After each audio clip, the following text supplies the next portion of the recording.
Honorable Governor,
जनगण मन अधिनायक जय हे भारत भाग्य विधाता।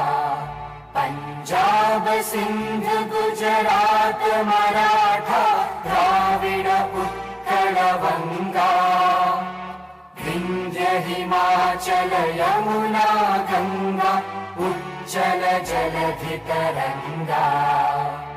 तव शुभ नामे जागे, तव शुभ आशीष मांगे, गाहे तव जय गाथा। जन गण मंगलदायक जय हे भारत भाग्य विधाता। जय हे जय हे जय हे जय जय जय जय हे।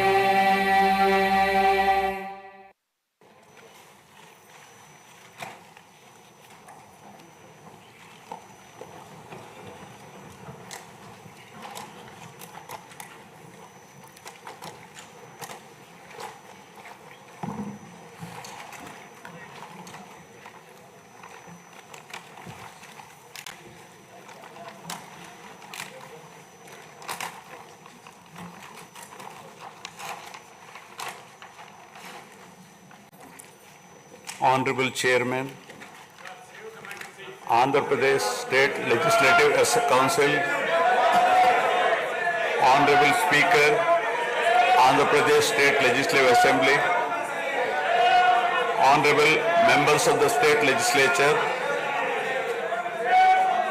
I am immensely pleased to welcome and congratulate the newly elected Honorable members of the State Legislative Assembly and members of the Legislative Council to this joint session of the State Legislature being convened for the first time after the General Elections 2024.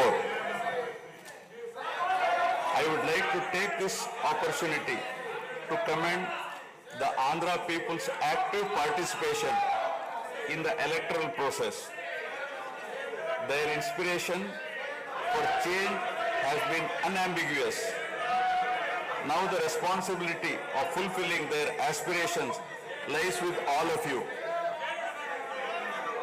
Honorable members, you are aware that due to the supreme sacrifice of Amarajeevi Potti Sriramulu, Andhra Pradesh was formed as the first linguistic state on 1st October 1953 with Kurnool as capital. Thereafter, the state was recognized on 1st November 1956 and Telugu-speaking parts of Hyderabad state were made into the combined Andhra Pradesh with Hyderabad as capital. Accordingly, a lot of Telugu people moved to Hyderabad. Again, in June 2014, the people of Andhra Pradesh were forced to undergo another reorganization of their state, the most damaging experience of all. The united Andhra Pradesh was bifurcated unscientifically, undemocratically, and without adequate consultation with the stakeholders. This has left an indelible mark on the minds of the people of the residual state of Andhra Pradesh. The turbulence caused due to multiple state reorganizations and the resultant disruptions have deprived Andhra people of a sustained long-period development and progress. Today we stand at a juncture where the people have to again take up the task of rebuilding their state. As time has progressed, it has become evident that the Andhra Pradesh Reorganization Act 2014 does not compensate enough the residual Andhra Pradesh for the loss of prosperity and development opportunities. The state bifurcation has imposed an unprecedented strain on the economy of the state. There are patent inconsistencies in distribution of assets and liabilities, with 58.32% of combined state population. The unscientific bifurcation caused the state to inherit only 46% of the resources. Financial loss on account of loss of Hyderabad city, disproportionate debt burden, loss of access to public institutions, loss of national institutions, Government of India PSUs, and institutions of higher learning, etc.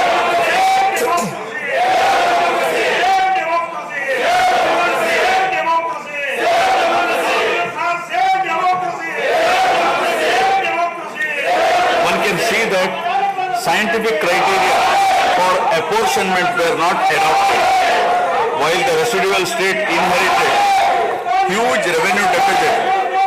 Debt was shared on population basis, assets on location basis, power sharing on consumption basis, and worst of all, educational institutions with no basis. All these factors led to the structural change in economy with reduction of service sectors from 51% to 44%. The per capita income too fell from 1,06,176 for the combined state to rupees 93,121 for AP.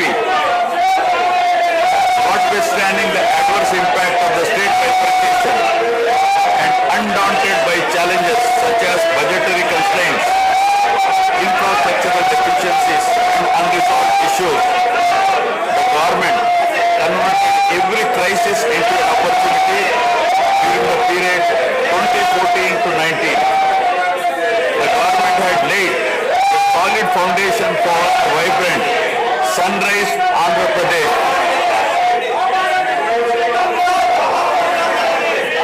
The then government focused on the inherent strengths of the successor state of Andhra Pradesh, its 974-kilometer coastline, providing opportunities for port-led development and requisite environment for manufacturing activities. The fertile river plains supporting agriculture and allied activities, the passing of 3 industrial corridors through the state, rich natural and human resources. A reflection on the state's performance during the 5-year period of 2014 to 19 gives a clear picture of the balancing act between development and welfare. Completion of prestigious Pattasima project by linking of rivers Godavari and Krishna in a record time of 1 year. Completion of 72% of Polavaram project so that it could be made fully operational by 2021. Prioritization of other irrigation projects, drought-proofing measures, real-time governance, development of Amaravati region through land pooling, construction of new secretariat and legislature building are a few examples worthy of mention.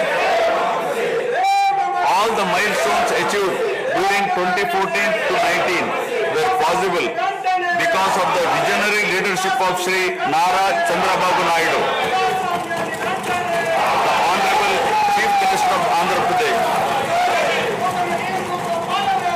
In this regime, the state state attracted marquee FDIs like Kia Motors, emerging as number one state continuously in ease of doing business rankings. Under his able leadership, the state attracted several investments in various sectors.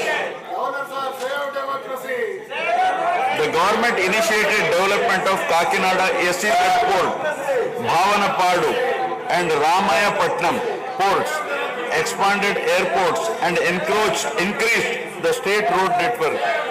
The development of infrastructure was balanced with welfare measures such as increase in old age pension, farm loan waiver, scholarships to students, construction of houses, etc.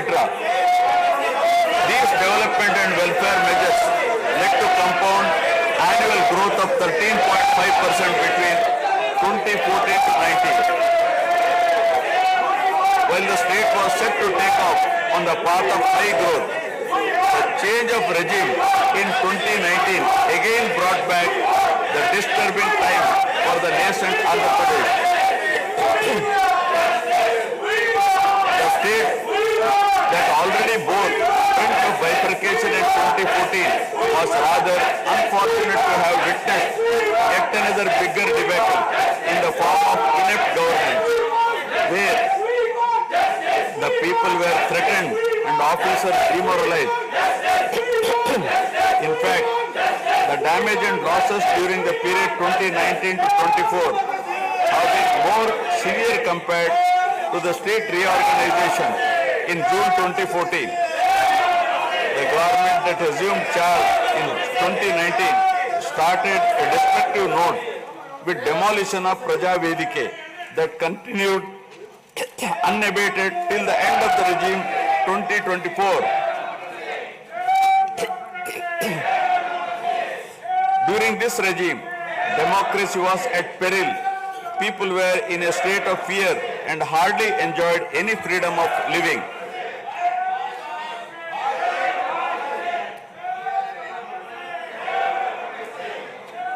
The regime revenge politics had severely hampered the state's prospects for prosperity and growth. Even the Honorable High Court of Andhra Pradesh had sought to convene a judicial inquiry into whether there is a constitutional breakdown in the state. The biggest damage was done to the brand AP. No noteworthy companies came forward to invest in the state. The corrupt practices at all levels, coupled with weaponization of instruments of governance across revenue earning departments for personal gains, sabotaging of checks and balances, made several state institutions and private companies defunct and forced the existing enthusiastic investors and entrepreneurs to move out of Andhra Pradesh to other states. The uncertain environment which rocked the confidence of the people in general and investors in particular started showing impact on the state finances, leaving them in a mess.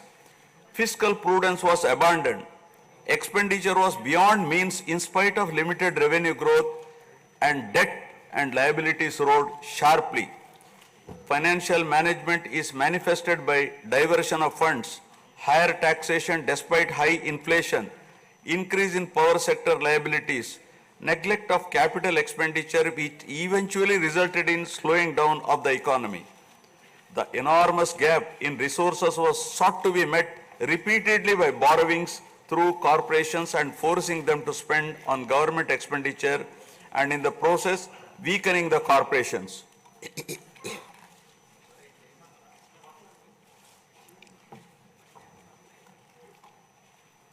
In view of the inordinate delay in clearance of the bills due to strained financial position of the state, many vendors and contractors have approached the High Court of Andhra Pradesh for relief and filed cases against the government. About 25,000 cases have been filed for bill payments, which is unprecedented. The sheer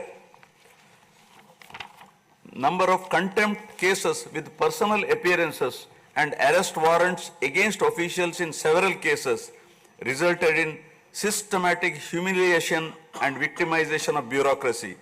This led to complete demoralization of administrative machinery. the capital expenditure reduced by 60% in 2019-24 compared to 2014-19. Departments such as water resources and transport, roads and buildings, which undertake substantial capital works, were left critically short of funds to carry out any works. The capital expenditure on water resources has reduced by 56%, and that on roads and buildings by an alarming 85% during this period. The compound annual growth rate of states-owned tax revenue slipped from 12.8% to 8.1% during this period. On the other hand, the revenue expenditure increased from 7.8% to 10.5%, whereas the capital expenditure growth declined steeply from 26.4% to 3.4%. Lower share of capital expenditure to public debt occurred during the period 2019 to 24 is a clear indicator that the government met revenue expenditure also through borrowed funds. The CAGR in per capita debt has been higher at 14%, while the CAGR in per capita income is only 9.7%. This reflects the fiscal profligacy of the previous regime as no capital formation took place. The Amaravati capital region, envisioned as the focal point of growth for the nascent state of Andhra Pradesh, was totally destroyed. With an attempt to scrap the Amaravati dream, the government confused the people with its malicious three capital cities idea under the guise of decentralized governance. During the period 2019-24, no irrigation project, no industries, no infrastructure relating to roads, buildings, hospitals, drinking water was taken up.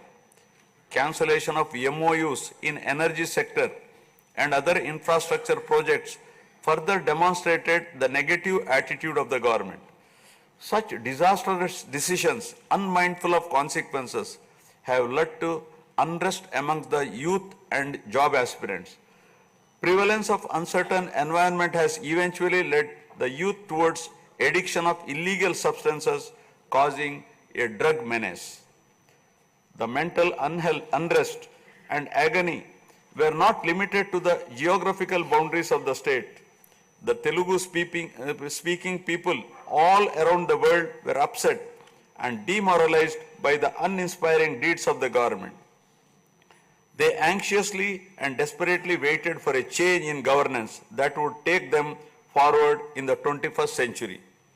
The progressive public policies of the AP government during 1996 to 2004 have today led to empowerment of Telugu people globally, enabling them to be amongst the highest earning Indian diaspora. The condemnation of demolition approach of the previous government by the people of the state, NRIs and other supporters, culminated in a change in government. A huge and historic mandate has been given to the NDA, hitting an unprecedented 93% strike rate, thus reaffirming faith in democracy.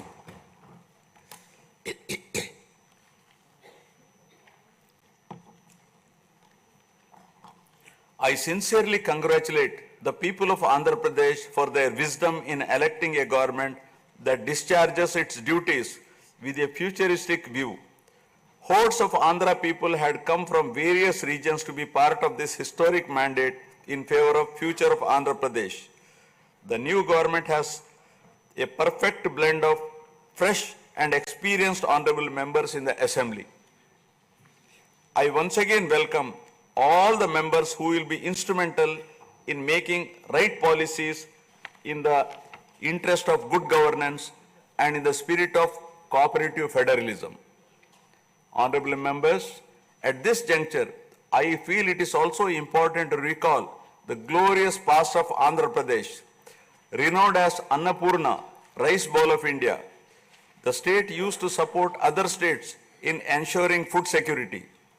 As a leader of self-help group concept, Andhra Pradesh stood out as an example in developing entrepreneurship, knowledge economy, and cultivating thrift amongst poor women.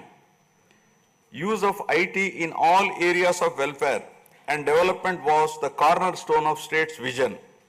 The misrule of the previous government, which lacked transparency, have compelled this government to put the facts before the people about the disruption of systems and rampant corruption prevailing during the last 5-year term. Accordingly, my government has released a series of white papers highlighting numerous discrepancies in fund utilization, misappropriation, resulting in huge loss to the state exchequer and the natural resources base of the state. I would present some of the key takeaways of the white papers. Completion of Polavaram, the lifeline of Andhra Pradesh, is of the highest priority. The Polavaram project has been completely derailed. Introduction of reverse tendering and cancelling the agreed contracts have caused an irreparable damage not only to the project but also to the concept of interlinking of rivers and irrigating every acre of land. Unilateral announcement of 3 capitals for the state resulting in 1,631 days of farmers' protest. Modification of jurisdiction of the Capital Region Development Authority to 6,993 square kilometers.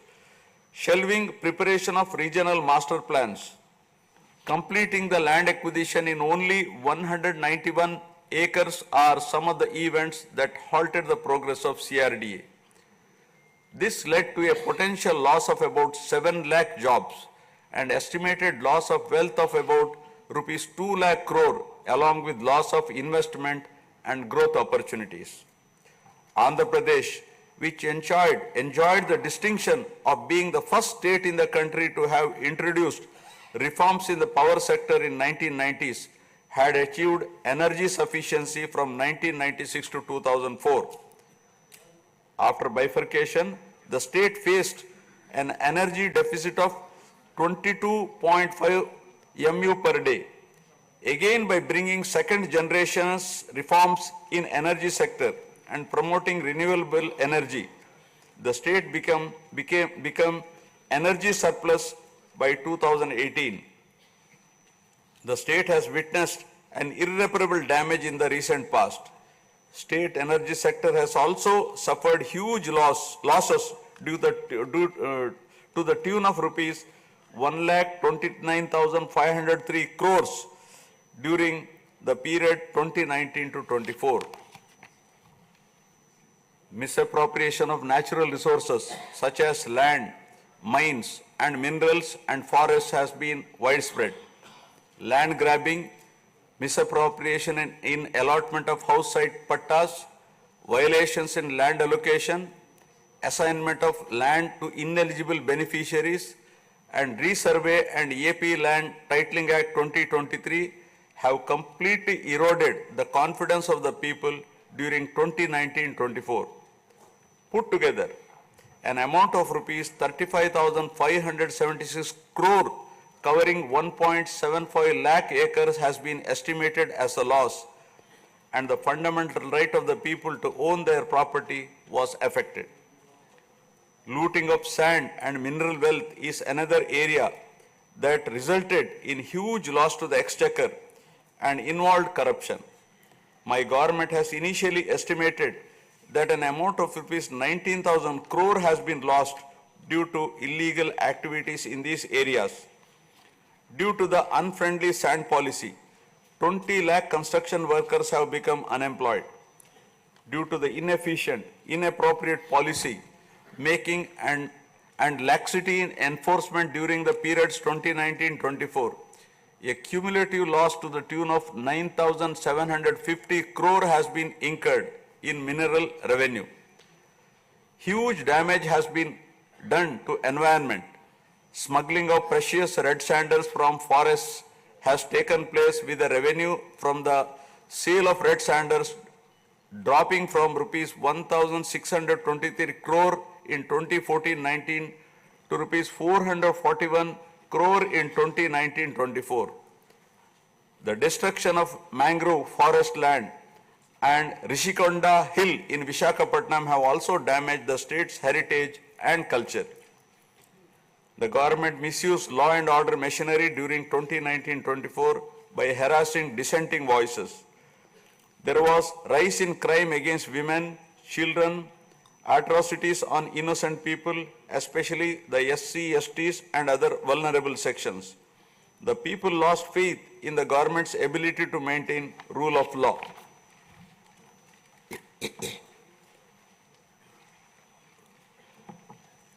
The previous government also made a mockery of the excise revenue streams of the state. The VAT on excise was reduced and diverted to AP State Beverages Corporation as a special margin which otherwise would have come to the government as revenue. The government levied the additional retail excise tax on the issue price of liquor sold by APSBCL and escrowed the same for repayment of loans taken by APSDC. While the APSBCL started supplying low quality liquor and introduced unknown brands at significantly higher rates, there was increase in black money due to smuggling of IMFL across the border districts. These policy practices have caused irreparable damage to the excise revenue streams of the state. As a result, it has become difficult for the new government to meet even the essential committed expenditure with the reduced revenue of the state. The overall debt has more than doubled in last 5 years, with huge outstanding payments of salaries and pensions, debt repayment for the debt burden of about 10 lakh crore, payments for the power sector dues, civil supplies and other liabilities has become challenging. Putting the governance back on track is truly a Herculean task. My government has already started fulfilling the pre-poll promises and announced that steadfast commitment to Super 6 promises. My government has launched its trademark people-centric governance soon after assuming office with a series of measures such as announcing a mega DSC for filling up 16,347 teacher vacancies, abolishing the Land Titling Act, enhancing social security pensions to Rs 4,000, organizing a skill census, and reopening the Anna canteens to provide food for the poor at a very nominal rate of Rs 5 and supply of free sand. My government will initiate other important measures also. I am sure my government under the able and proven leadership of Shri N. Chandrababu Naidu Garu, the Honorable Chief Minister of Andhra Pradesh, and Shri Pawan Kalyan Garu, Honorable Deputy Chief Minister, with complete support of Shri Narendra Modi Garu, Honorable Prime Minister of India, will make all-out efforts in fulfilling the aspirations of the people for developing the state. Initiating the process, the Honorable Chief Minister visited New Delhi to meet the Honorable Prime Minister and other union ministers concerned and apprise them of the grim financial situation. During the visit, special requests have also been made for hand-holding by the centre and extending liberal support to the state. I appeal to the people of the state to understand the current alarming financial situation and cooperate with the government in rebuilding the state. The massive destruction which resulted in huge loss of natural resource base and human value system really makes the reconstruction process difficult and time-taking one. To assess the complete loss, plan for resource mobilization and development is a cumbersome task. It requires collective thinking, extensive discussions with intelligentsia and academicians to explore ways to overcome the current crisis. It also involves finding ways to restart the entire development ecosystem through short, medium and long-term plans in the light of the new development paradigm of Viksit Bharat at 2047. The extent of real damage done to Andhra Pradesh in the last 5 years had not come in public discourse thus far. The misgovernance from 2019 to 24 created a trust deficit with regulatory authorities and damaged the brand of AP amongst investors. The people now given a strong mandate to the NDA to rebuild the brand AP and regain the trust. Honorable members, usually winning elections and assuming responsibility is a happy event. But now we are meeting in different and difficult circumstances. Perhaps for the first time in the country, the members are not in a position to rejoice and have the means to meet people's aspirations immediately. Keeping this in view, my government is proposing to go for budget after meaningful deliberations. With several issues relating to state bifurcation remaining unresolved, my government has taken initiative and visited New Delhi to meet the concerned in Union government, including Honorable Prime Minister and also Telangana government, with an intent to quickly find amicable solutions. The resolve shown by the 5 crore people of the state to reinstate democracy and elect people-friendly government with an unprecedented mandate is required to be appreciated yet again at this hour of crisis to help the state to rediscover its past glory. I would like to conclude my speech with the inspiring words of Swami Vivekananda. I quote, "We are responsible for what we are, and whatever we wish ourselves to be, we have the power to make ourselves. If what we are now has been the result of our own past actions, it certainly follows that whatever we wish to be in future can be produced by our present actions. So we have to know how to act." Jai Hind. जनगण मन अधिनायक जय हे भारत भाग्य विधाता। पंजाब सिंध गुजरात मराठा द्राविड उत्कल बंगा, विंध्य हिमाचल यमुना गंगा उज्जल जलधि तरंगा। तव शुभ नामे जागे, तव शुभ आशीष मांगे, गाहे तव जय गाथा। जन गण मंगलदायक जय हे भारत भाग्य विधाता। जय हे जय हे जय हे जय जय जय जय हे।